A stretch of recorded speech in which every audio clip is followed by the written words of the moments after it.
পরিবর্তনকে এদেশের আপামর জনগণ অভিনন্দন জানিয়েছে। আমরা আরেকবার এই গণ অভ্যুত্থান যাদের নেতৃত্বে সংগঠিত হয়েছে, যারা জীবন দিয়েছেন, দেশে প্রবাসে যারা অংশগ্রহণ করেছেন, তাদের সকলকে দেশবাসীর পক্ষ থেকে, বিশেষভাবে আমাদের দলের পক্ষ থেকে অভিনন্দন এবং কৃতজ্ঞতা জ্ঞাপন করছি।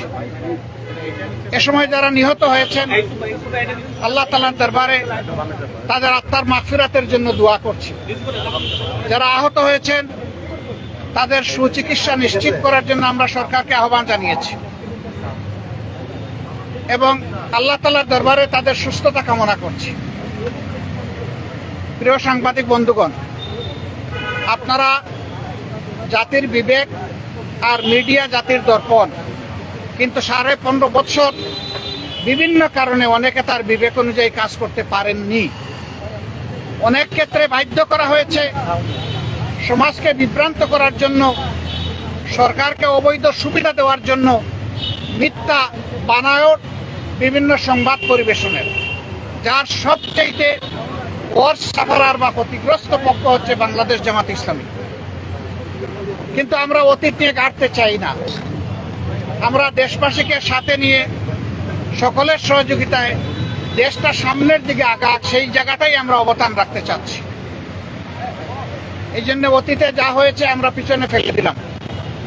তবে যারা সুনির্দিষ্ট অভিযোগে অভিযুক্ত, যারা মানুষ খুন করেছেন, গুম করেছেন, লুণ্ঠন করেছেন, দেশের সম্পদকে দেশে পাচার করেছেন, আয়নাঘর তৈরি করেছেন, এবার মানুষের পর ত্রাসের রাজত্ব কায়েম করেছেন, তাদের বিচার, তাদের উপরে ন্যায় বিচার নিশ্চিত হোক, এটা আমরা দাবি করি।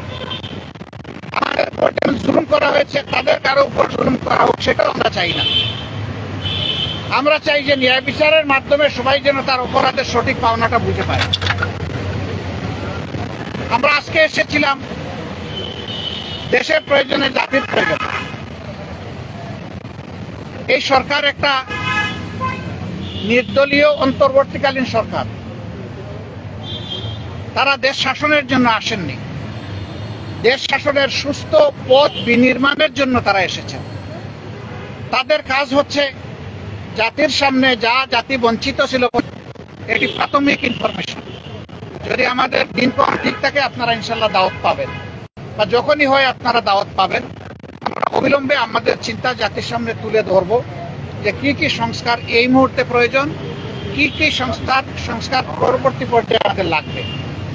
সেই জিনিসগুলো আমরা জাতির সামনে পারে এবং সকল ধরনের ষড়যন্ত্র রাখতে পারে, সেই বিষয়গুলো নিয়ে আমাদের এখানে কথাবার্তা হয়েছে। আমরা আশা করছি এই বর্তমান অন্তর্বর্তীকালীন যে সরকার আছে, তারা কোনো ধরনের পক্ষ বিপক্ষের মানসিকতা না নিয়ে, বরঞ্চ নিরপেক্ষ দৃষ্টিকোণ থেকে তারা দেশকে একটা ভালো জায়গায় নিয়ে একটা সুষ্ঠু নির্বাচন তারা দিতে সক্ষম হবেন।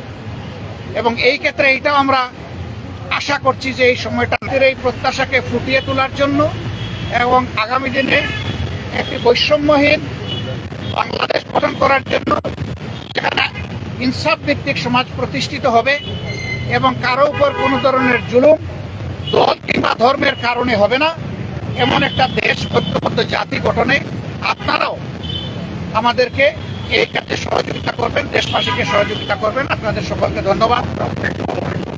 হ্যাঁ, এখানে একটা প্রশ্ন এসেছিল, আসন্ন দুর্গাপূজায় আইন শৃঙ্খলা পরিস্থিতি সুন্দর রাখার জন্য করণীয় কি? আমরা সেগুলো আলোচনা করেছি। আমরা বলেছি জনগণের পার্টনারশিপ লাগবে, সরকারের সাথে জনগণের সম্পৃক্ততা রয়েছে। এই সরকার এবং জনগণ মিলে সকলকে ধন্যবাদ। আপনারা যে সরকার উপস্থাপন করেছেন